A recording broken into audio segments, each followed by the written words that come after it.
The Pop-Up, featuring Mary Mendoza. The Pop-Up is a vlog blog with a podcast format, aka the plog, where we have no set location because our mission is popping up in the community to hear from local writers, authors, poets, and all different types of creators. This week, we are featuring Mary Mendoza, who I like to call my Songbird. She is a lyricist and lead singer of the band Feel Good, who is hosting an album release party on September 1st at the Waiting Room in Omaha, Nebraska. Action. Feel like no longer am I. Have you taught your cat how to play piano? Unintentionally. Yeah. He seems to get the gist of it. He's so adamant about not leaving this weekend. Oh, come on. Thank you for joining me, Mary, Hi. at the Pop-Up. Yeah, thanks for being here. Thanks for popping up in my area. I'm super stoked that you're here. Yeah, so Omaha obviously is where I'm from, so I definitely wanted to pop up in this community because it means so much to me being in Omaha. You know, Omaha has a really cool music community just in general, and so you picked a good community to come talk to. And tell us where we're popping up today. We are popped up in my humble abode over kind of in Midtown. We are hanging out in my sitting room, dining room, my piano room where I play the piano. A lot of creative juices get flowing right in this area. So that's exactly why I thought it was cool to do it in your home. Yeah. Because you're the lead singer of Feel Free, or not Feel Free. That's the drink. Okay, Michael drinks this drink. It's called Feel Free. Feel good. My feel bad. good, feel free, feel good. All Michael's my husband. He has nothing to do with this, but he drinks this drink called Feel Free like every day. So that's okay. Lead singer of Feel Good. Feel good. And yes. you write all your lyrics. I do. Yes. Would you say that some lyrics have been written in this area? Oh, for sure. Absolutely. In this kitchen, in this living room. This is where I spend a lot of my free time. And a lot of times whenever it comes to the process of writing a song where they're ready for lyrics to be thrown on to whatever beautiful instrumentation the rest of the guys have built for me, I will just replay a song over and over and over. And lyrics just kind of stream in and out of my head, and a lot of times I'll be right in the middle of cooking something over here and have to like drop everything, grab my phone and write the lyrics. But a lot happens creatively right here, like right where we are. Would you say you're a homebody? Like, do you spend a lot of time in the home? For sure. For being as much of a homebody as I am, I'm pretty busy. Yeah. So whenever I am home, I probably should be nicer to my neighbors, but whenever I'm home, I'm just so, I want to turn off my social button and just zone out. And I just really, I don't know, it's my safe haven. It's my little, my safe spot. So what's the I'm sure it's different for each song, but what would you say the typical process is? Like, does your band, well, first off, tell me like how many people are in your band? Yeah. Introduce Feel Free. What's your genre? Feel good. Fuck. Now that I said it, now I'm going to keep calling you guys Feel Free. That's okay. Do you just want to change your band name? Yeah, we'll change it real quick, everyone. Breaking news. Feel Good is now Feel Free. I'm so sorry. I'm be right back. I'm going to go rebrand everything and jump back in. But Feel Good is myself. I am our vocalist and I write all of our lyrics.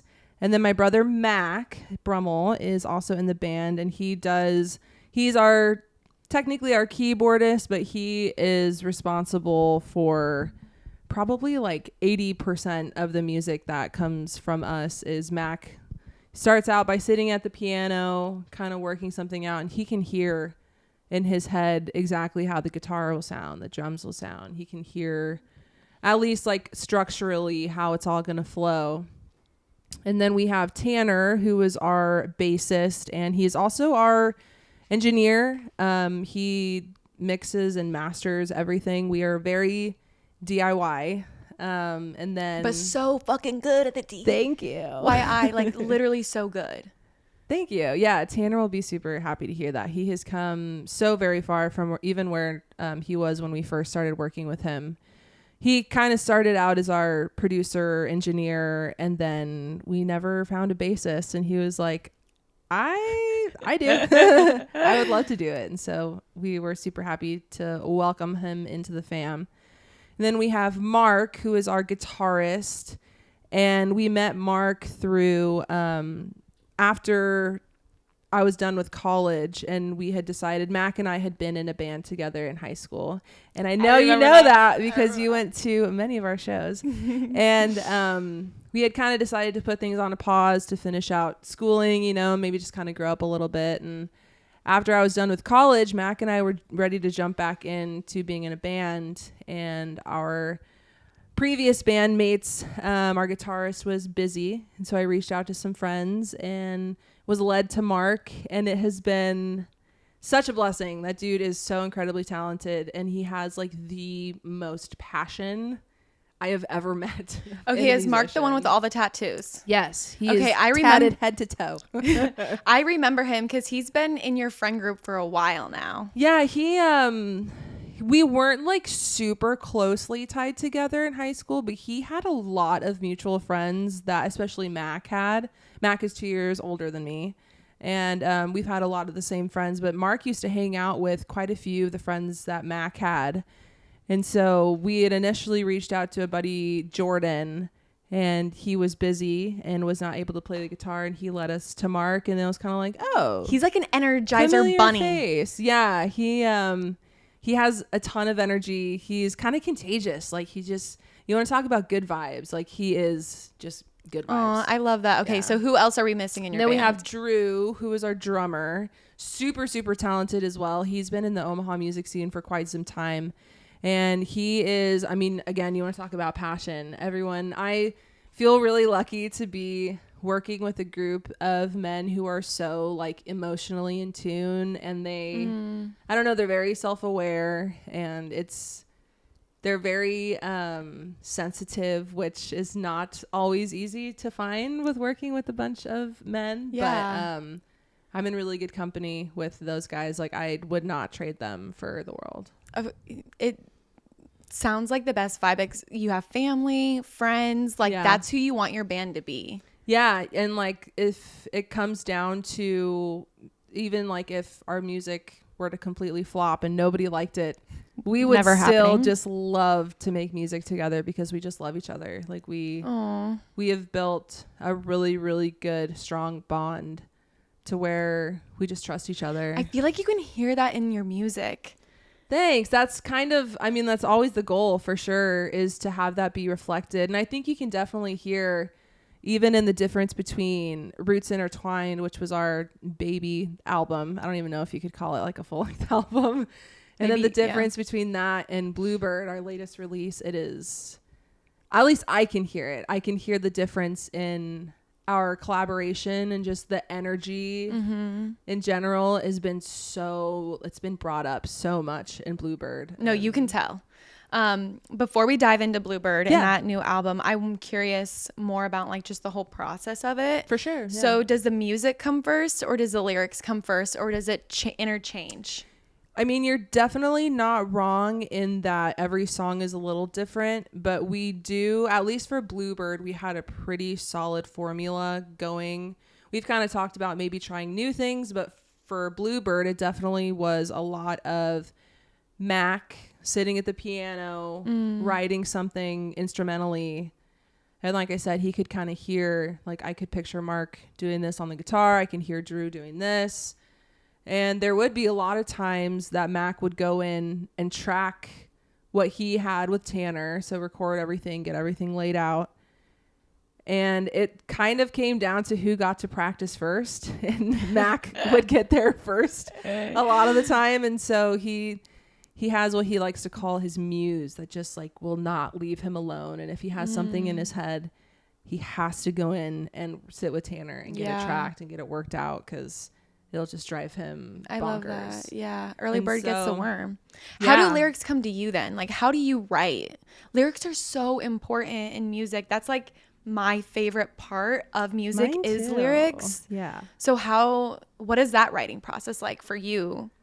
You know, I hate to be one of those lame people that's like, it just comes to me. But I don't really have that much of a process aside from really sitting and like letting the music marinate in my brain. And there will be some times where I will hear something and it's pretty immediate. I mean, melody wise, it's always pretty immediate. Like I know what I want to hear over the instruments and the flow and kind of like the cadence of it and how it all flows together. But there are times if I am kind of pressed and maybe like not feeling super inspired, I'll even take my immediate thoughts of what I want to say and then ask myself like, okay, but how can we show this as a story? Because I think all lyrics it's storytelling essentially, and telling whether it's my story or someone else's story. Bluebird was very much like directly from my heart and my diary, so it was telling my own story. Yeah. And so I think that maybe made it a little easier. I didn't really have very many instances of getting stuck or not really knowing what to say, but And you wrote this album, the lyrics to it, in collaboration with your team and crew, your band, I should say, in a year. yeah, we So wrote you it guys- all you guys must- very quickly. You guys must have been going through some shit to get that in a year. Yeah, definitely a lot going on emotionally. I, as a person, even from when we first started writing, because definitely the way that everything was released was not necessarily in the order that it was written. We released our singles kind of sporadically, but we were very intentional with trying to be like seasonal with it and matching the season that it was released with the energy of the song and how it made you feel, what it made you think about. And when I started writing the lyrics for the very first song that we started working on Bluebird, I'm like a totally different person now than I was. Because it's out at of that you. point. Yeah, I think a lot of that is like the catharsis and the therapeutic essence that comes with writing. And it's so interesting to me too, because I can look back on lyrics that I wrote and be like, read between the lines, Mary. Like, you knew how you felt. You just were like afraid to face it or afraid to feel it. Aww. Yeah. That's the power of writing. It's like, I always kind of look at writing almost like going on a run. Yeah. No, yeah, it definitely is. I feel that. It's like you're letting your mind go for a jog when you write. So do you have a muse? Like, what are you writing about in this specific album, Bluebird? Definitely myself and the way I look at myself, the way I look at other people, the way I look at relationships, the way I handle things, the way I handle stress, the way it's much easier said than done, but shifting your perspective can change the way that you reflect inwards. Like the way that you change how you see outward directly affects how you see yourself inward. And it's kind of, I can see it myself because I of course know the order of how everything was written. And it's kind of like the beginning of the album was me like, there's something going on here that I need to address. Like, I'm not super sure what it is, but I knew that something needed to change and I just didn't like have the balls to do it. Yeah. And so there's kind of like that representation of looking inward and kind of battling with yourself. Like, am I crazy? Is this like, no, like I think I have the right to kind of stand up for myself and maybe set boundaries that I've never set before. And it's a lot about, I mean, towards the end of the album, once you hit Fly Away Bluebird, that song is all about releasing a bird out of its cage. And that's kind of how I feel with Are you the bird? I think so. Yeah. Aww. And that's at the end of our video for Smiling from the Heart. I'm wearing our bluebird suit. If you are familiar with our mascot, we have our big bluebird. Is that big? It's like iconic. Is that for this album? Yeah. Okay. So it's just for this album, The Big Bluebird. Kind of. He doesn't really have an expiration date. Okay, good. He came about kind of on a whim. I think Mac decided that as a reward for us hitting, it's kind of fun to look back because it was not really much more than a year ago. We were excited that we were approaching 700 followers on Instagram. Amazing. And now that we're approaching 2,000, it's like, oh, we've done good growth, I guess, the past year. That is no easy thing. Yeah, it's the algorithms are fucked. We don't really pay that much attention to it. I know, you just want to live in the moment. You want to focus on your craft, not this like numbers shouldn't matter, but it is nice when you have a goal and you reach it. But especially in a very oversaturated market, it's like it's kind of hard to get your foot in the door. But I can totally see Mac just like going through a thrift store and like seeing this big bird costume and being like, that is fucking it, and like bringing it to you. I think he saw, we're all suckers for Instagram ads. I mean, I'm just gonna say it. Yeah. And I think Mac maybe saw just like an ad for a bluebird mascot, or I don't know how he thought of it. Maybe I'm totally wrong, but he essentially was like, as soon as we hit 700 followers on Instagram, I'm gonna buy this thing and he's gonna be our bluebird. And when you said okay, and then he did. And you guys were filming downtown for that, and didn't you run into like Machine Gun Kelly while that was for the Perfect Match music video? And yes, you guys were in this bird costume, Mac, running into Machine Gun Kelly. I unfortunately missed it by about 17 seconds. I was parking my car and it was very busy that day downtown. And so I had to do a loop-de-loop to go find parking. And then next thing you know, I'm walking up on the sidewalk to the guys and they're like, you just missed Machine Gun Kelly. He was just coming out of, I think maybe they're at Homer's record. I think that's where they were. And I guess he stopped for a second and said what's up and took a picture with them. And I was bummed that I missed it, but that was, the Bluebird's big time to shine was meeting MGK. That's He was hilarious. very nice. From what I heard, he was very nice and stopped and said That's what's always up. nice And to hear. yeah, he had quite the posse with him from what I was told. Nice. Yeah. So on Bluebird album, do you have a favorite lyric or song? I think that's a tough question. I have a very personal attachment to our acoustic song, Sleep It Off. I wrote it completely by myself using GarageBand. And it's equally as funny as it is sad because the lyrics are incredibly sad. It's very raw, and that was the intention when we tracked it. We wanted it to be feeling like you're just sitting in a room with me and a guitar and a lot of tears. And it's kind of funny though, because when I wrote the guitar on GarageBand, what I had initially written was like not humanly possible. It was very much like GarageBand possible, but a real human could not sit and play it.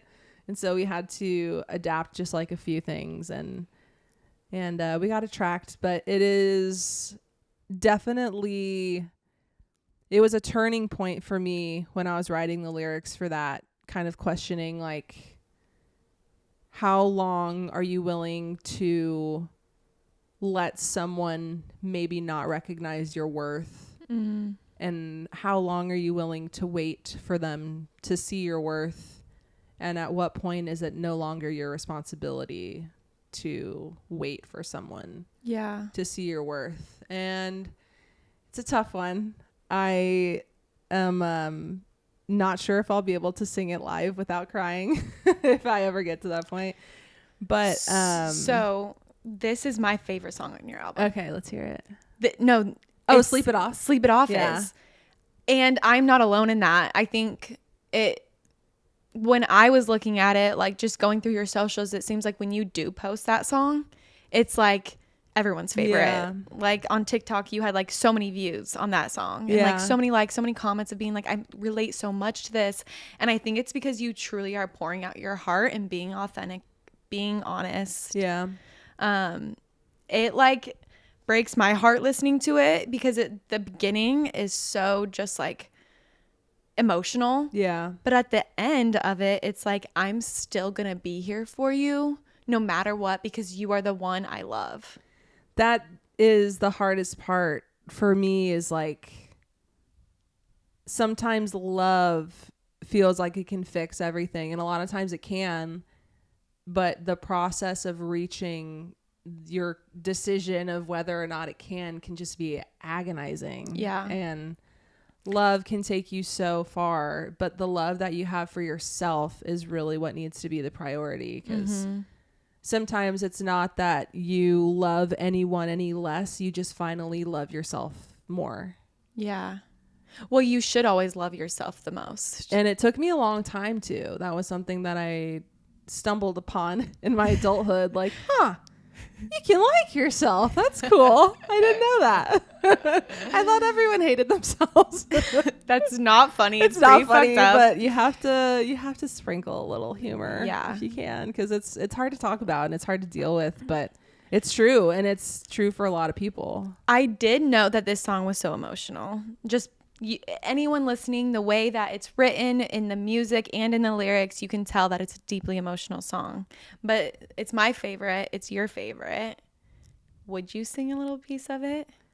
Yeah. Is that too much to put you on the spot? No, it doesn't have to be the full thing. It can just be like a little bit. For sure. Can I get a sip of my water? Yeah, do it. Cool. Here, let me hold your mic for you. Thanks. Yeah. No,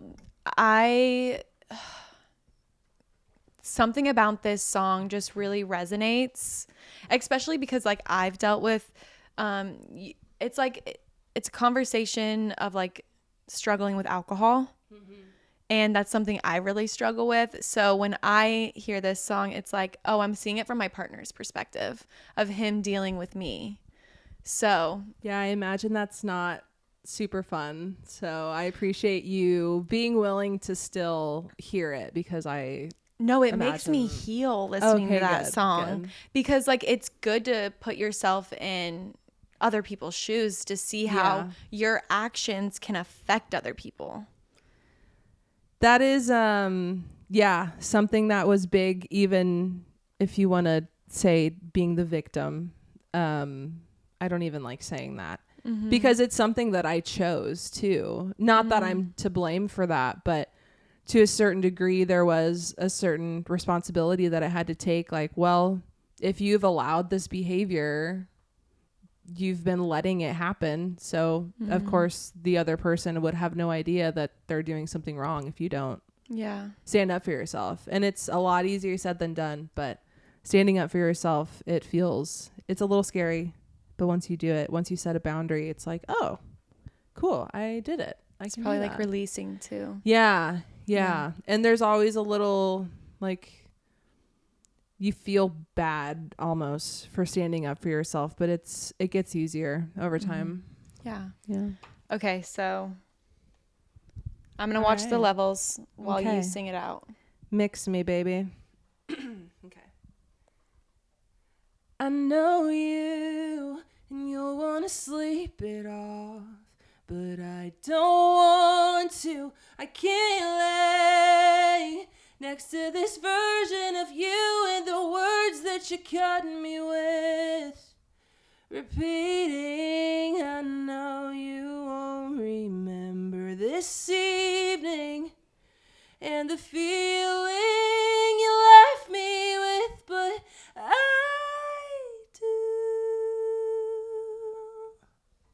do. That's the beginning of Did the you song. hear it? Okay. Oh, I heard it and it's so good. Thank you. How does it feel like after you put that out there? Because I go to a writer's workshop on Wednesday nights and I write poems on Wednesdays. Like it's decently consistent. Yeah. Shout out to Jen Harris, the host of that writer's workshop. She's going to be a guest coming up after you. Oh, fun. Yeah.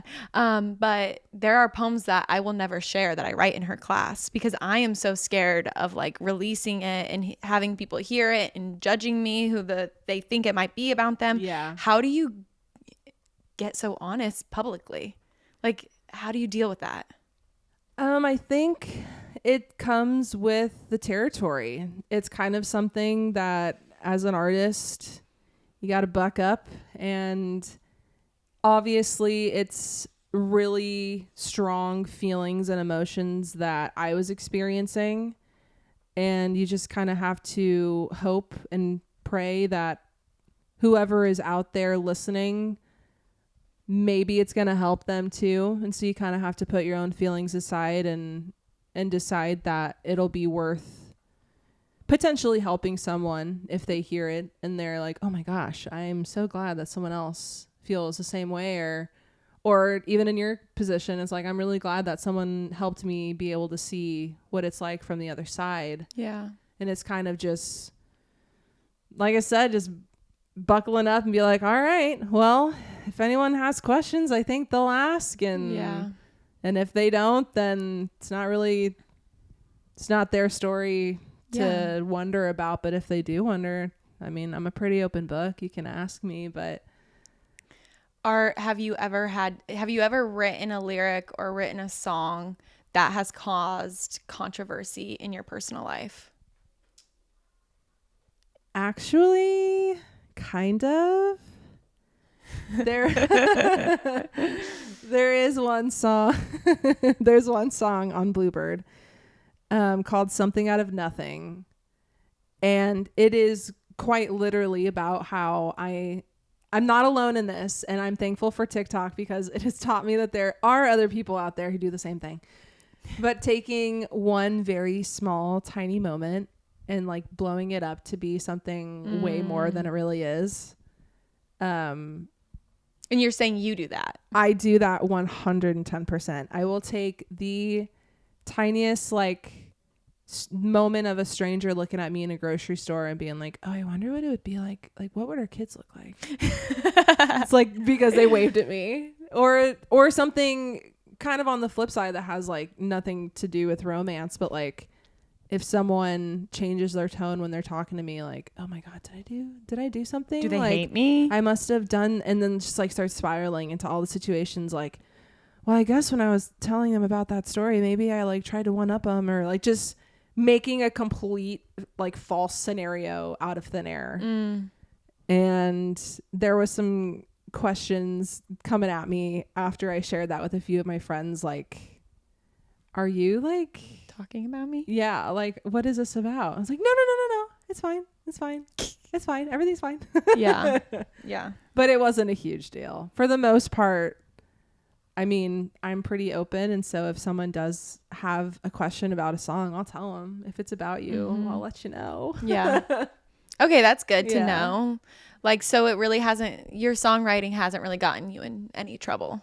Not yet. You're like, stay on my good side. We'll see what happens. If there's I don't know, if there's gonna be any controversy, I think that I stand in a pretty good place where like I'm a pretty honest writer.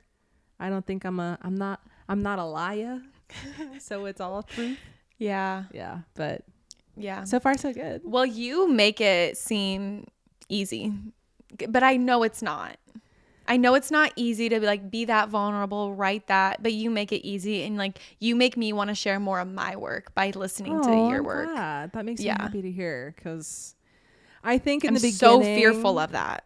It's definitely not easy. Especially in the beginning. I remember with our last album, I was facing a lot of really big emotions, and I even lied to myself and was like, oh, I'm pulling inspiration from the shows I'm watching. Season 5 of Desperate Housewives is really wild. And then with Bluebird, I was like, no, this is very much about my journey healing myself from the inside out. And I think it's important to not put on a facade or not dress it up to be anything it's not, because I know I'm not the only person going through it. And so Yeah. it's kind of like I said, just putting myself aside. Just like, here I am. Mm-hmm. Here's my diary. Yeah. If anyone gives a shit. Okay, so that's really like my biggest fear in terms of writing is like letting everyone see every side of me. But it seems like you have that, like, that fear is knocked away. Do you have any fears in terms of songwriting or performing? Like, if so, what is it?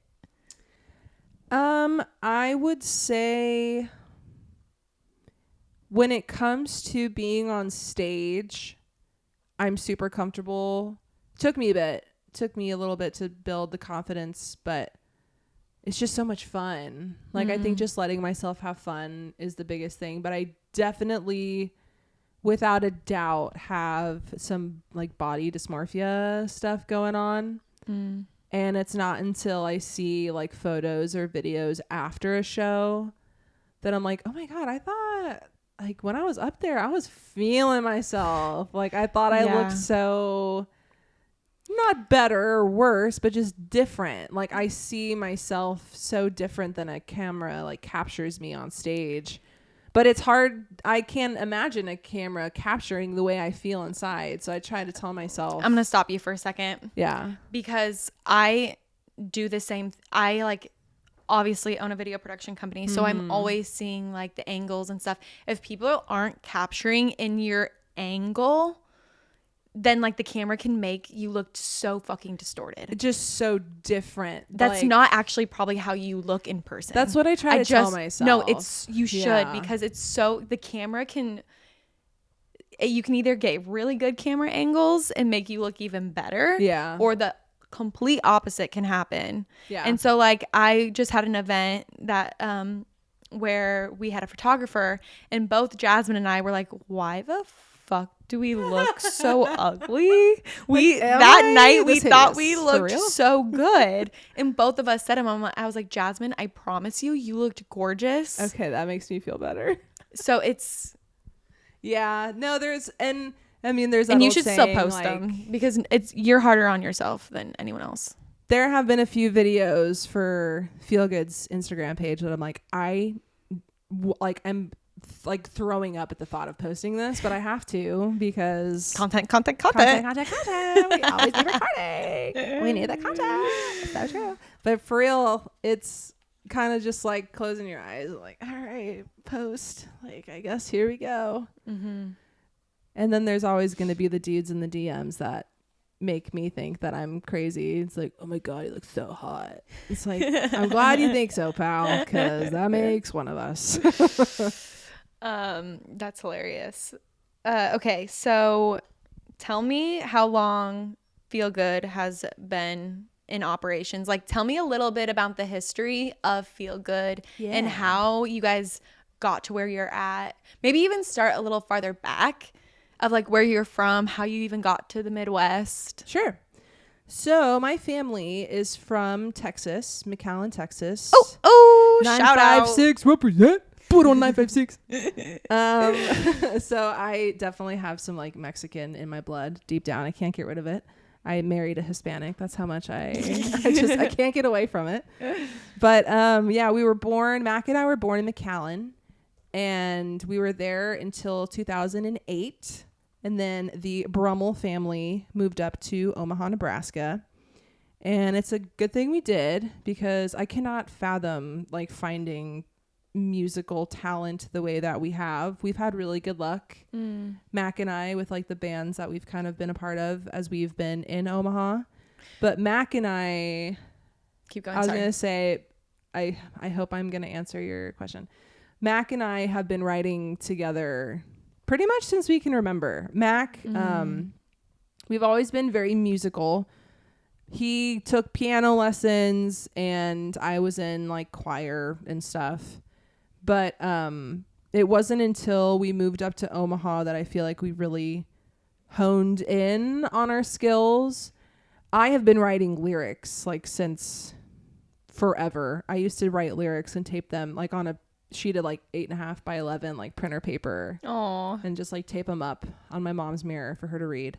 And for the longest time, she thought I was writing lyrics of just like popular songs. And then one day she was like, "What's this one from?" I was like, "What do you mean? Those are from me, baby." She's like, "Holy shit, my child's a genius." No, that's what she says. And she claims that I sang before I ever talked. Like when I was like 6 months old, she would be singing Amazing Grace, like getting out of the bathtub, and I would just be humming along like on key and stuff. And she's like, "What the heck?" And then I'm glad she didn't, but my grandma was very much like, "You need to put her in vocal lessons." And my mom was very adamant, like, "I don't want them to change her style. Like, I want her to develop her own little flair and stuff." And that you did. Yeah. I mean, I'm glad I did because I think it suits the genre that I like. But Mac and I would kind of like mess around, like singing together when he would be playing the piano and stuff. But then when we moved up here, as one might expect, there's a pretty decent chunk of time where we had like no friends because we were the new kids, didn't really know a lot of people. And we spent a lot of time together, played a lot of ping pong, played a lot of rock band. And then we kind of found our way over to the piano, and he would have his songs that he would write. And the piano lessons he took didn't last very long. He was very much like, "I just want to play by ear. I don't want to learn. I don't want to take the time." And so he plays by ear still. And so we would sit and write together. And at one point, Abby, our older sister, had a friend who was in a band who still lived in Texas. And he was like, "You guys need to go on YouTube." And this is when YouTube was, I mean, like, it was popular, but it wasn't anything like there wasn't like now. famous YouTubers. No, it wasn't. It was like muffins. We didn't have influencers. We just had viral videos that we didn't even know what like viral meant back then. And this buddy told us that we needed to put ourselves on YouTube. And sure enough, Mac and I put a couple of videos on YouTube, and someone from Fearless Records, which is like a pretty big recording studio that they had signed a few of the bands that we listened to. A producer from there reached out to us and was like, "We really like your sound, but you need a band." And so what did we do? We went on Craigslist. So we found Mikey, who is a really, really talented drummer, still a good friend. I remember Mikey. Yes, Mikey's the best. We actually were just talking a few weeks ago about working on a little something together, like on the side, because he's just a great human. Yeah. And then Amanda was our guitarist, and I've been talking to her recently too. All these people are just like still so important to me. So you and Mac were in a band in high school. Yes. And you guys were both in high school. A band with them, those two. You guys were in a band in high school together. Yes. And I remember you guys would be playing on like 13th Street before 13th Street was cool. Yeah. Because now it's like 13th Street is like a hip place. Like there's a lot of like coffee shops, little like vintage changed shops. Quite a bit. Yeah. But we were there. Sokol Underground is not even a thing anymore. Oh, that's what it was called. Sokol. Yeah, Sokol. We spent time there. A lot of time there. Yeah. Amber was one of the few like 5 people that would come to our shows. Day one supporter. That was fun. But then after Dyson Hollow was the name of our band in high school, and it kind of fizzled out. We had some band members like myself going to school, and we were just we had gotten like a little bit of talk from Fearless Records from the guy who was interested in us, but we were just high school kids and we were not in a position to pursue that necessarily. And I personally was like, I want to get a degree.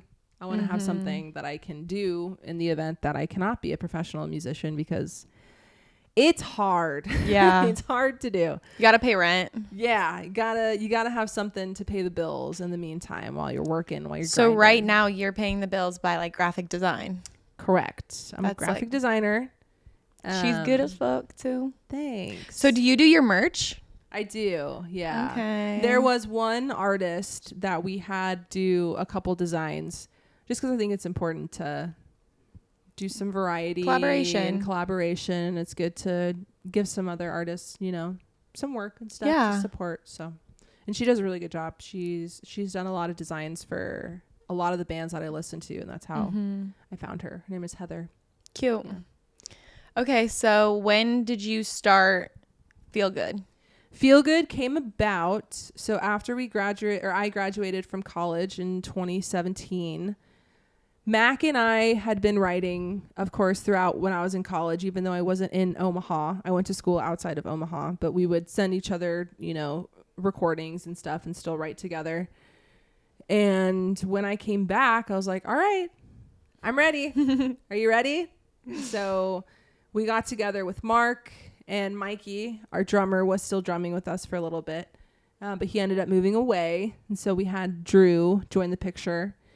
And really starting in like 2018 is when we like really seriously started writing. Mm-hmm.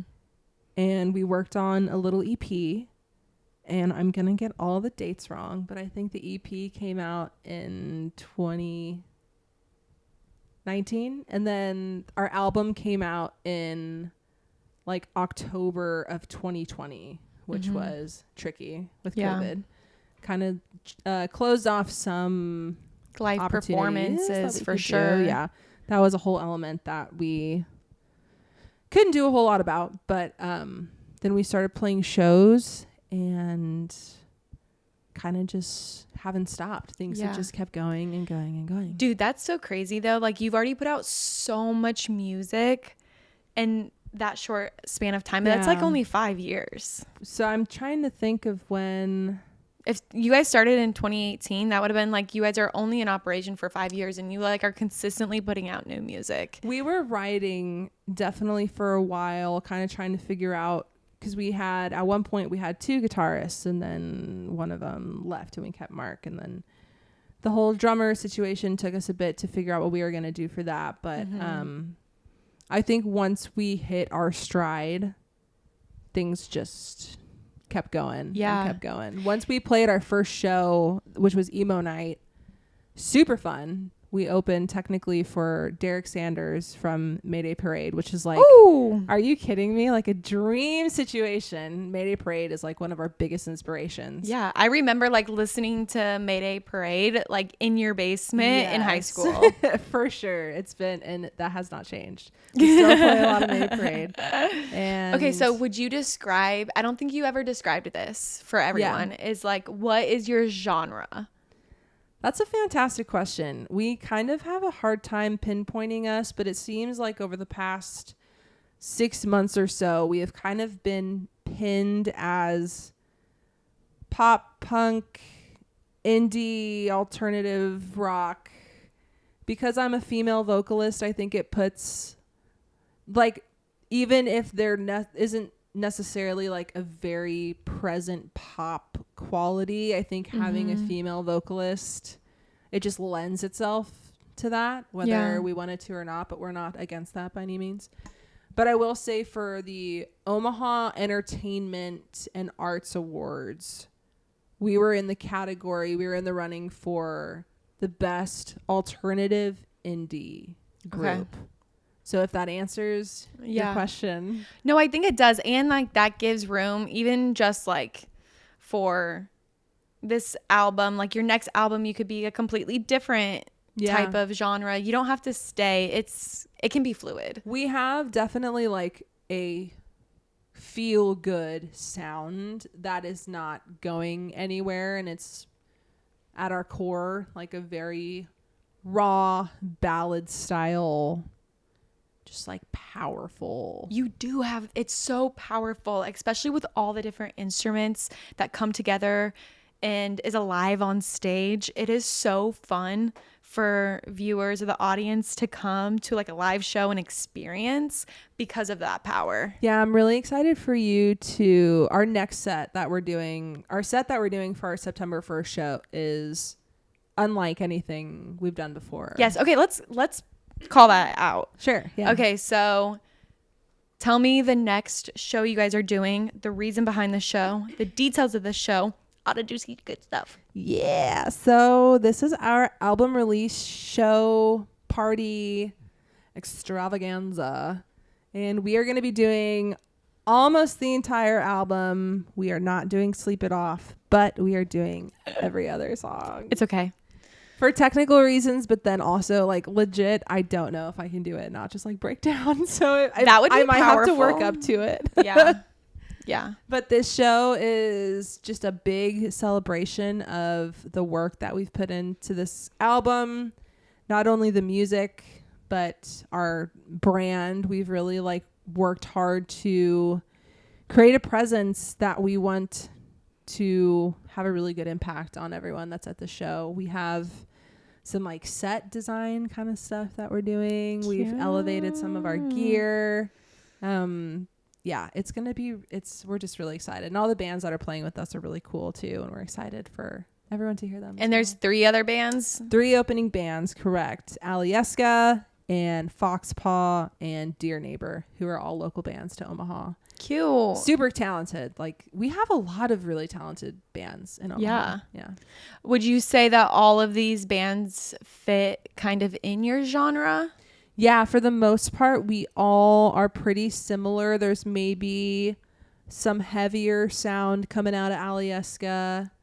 But I would say Dear Neighbor and Foxpaw are pretty similar to Yeah, our so sound. if you're a fan of any of these 4 bands, including Feel Good, yes, come see the show September 1st. Where is the show going to be at and what time does it start? It's at the Waiting Room in Omaha over in the Benson district, which is super fun. And I encourage you all to come out. The doors open at 7 and the music starts at 8. So Yay. yeah. When will Feel Good most likely? I know it's hard to predict. Feel Good, we're looking at like 9:45ish. Okay. Yeah. That's a perfect time. Yeah, not too late, not too early. You can still, and it's a Friday, so if you got to come from work, you got a little time to come on over, get a drink. Yeah. That's so fun. Yeah, we're super excited. We love the Waiting Room. Playing at the Waiting Room is always a blast.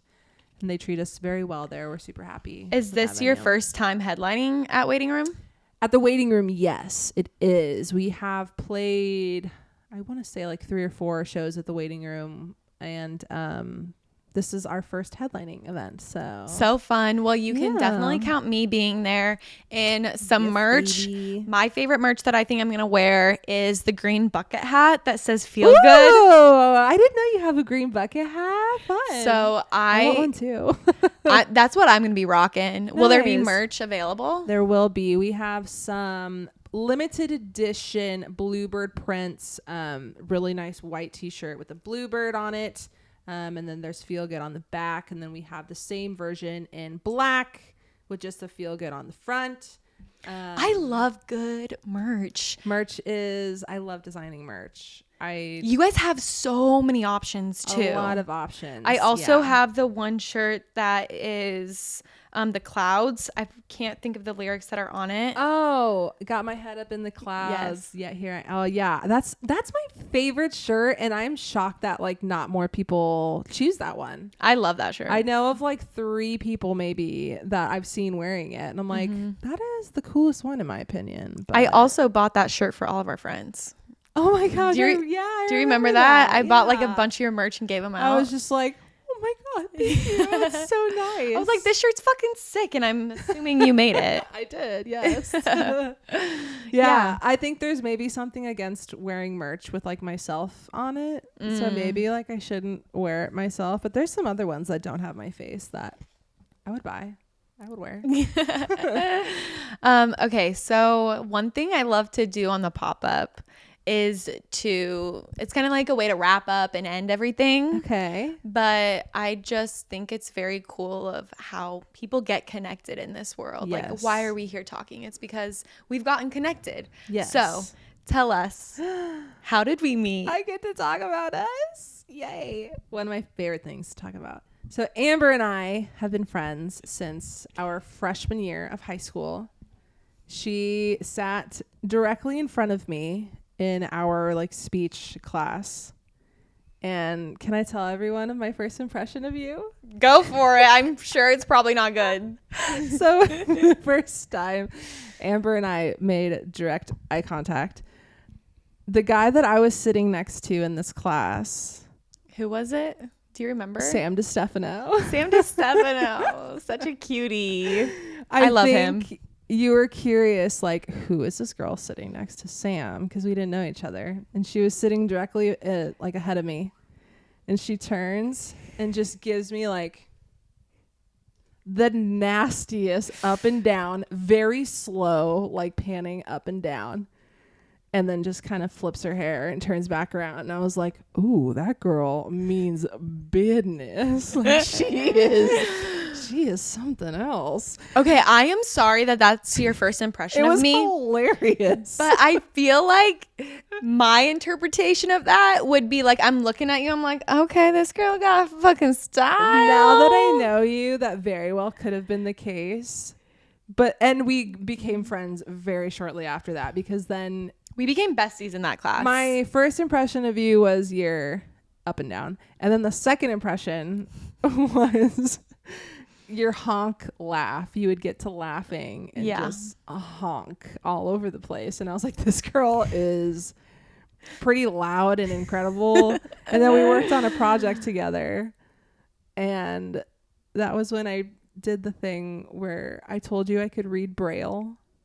Oh, yeah. We were working on a project and we were walking throughout the school, and of course, like in a public school, all of the labeling for rooms, it'll have like gymnasium and then underneath the Braille, so that those cannot. You would just go up to like doors and be like, I am reading the Braille, and I'm like, holy shit, you are. But in reality, you were just like looking at the numbers before like reading the verbiage, and then closing your eyes. I don't know why I didn't catch on with that. I was like, man, I really got this girl hook, line, and sinker. And then we finished that project, and we've been friends ever since. Literally. Yeah. You have been friendship.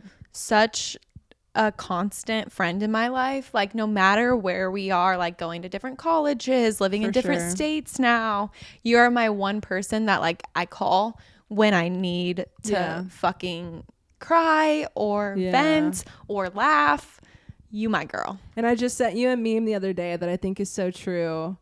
It was something along the lines of like, when your soulmate across the world is like going through something, and then you just like start twitching, like, I feel something going on.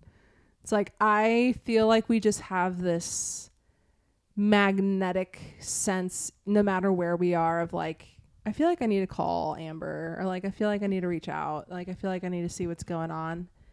And pretty much we're always right. Like when it's like, I'm just gonna call Mary for a quick 10 minutes. 2 hours later. 2 hours later. Yeah, no, it is never a quick call.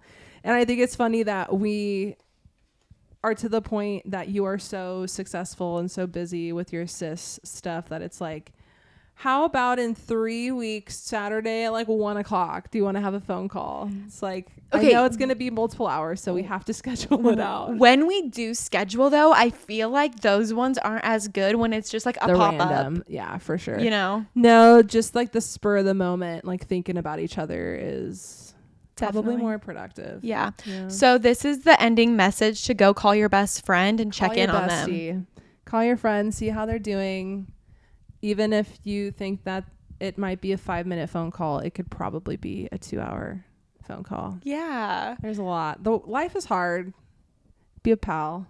Be a pal. Be a pal. That's the ending message. And just again, thank you so much. I'm going to give you a hug and just like, we're going to cut this because we could literally talk forever. True. And I just really appreciate your honesty, not only in your lyrics, in your album, but in just this conversation today. Oh, for sure. Love you. So happy you're here. I love you. We did it. Oh, sorry.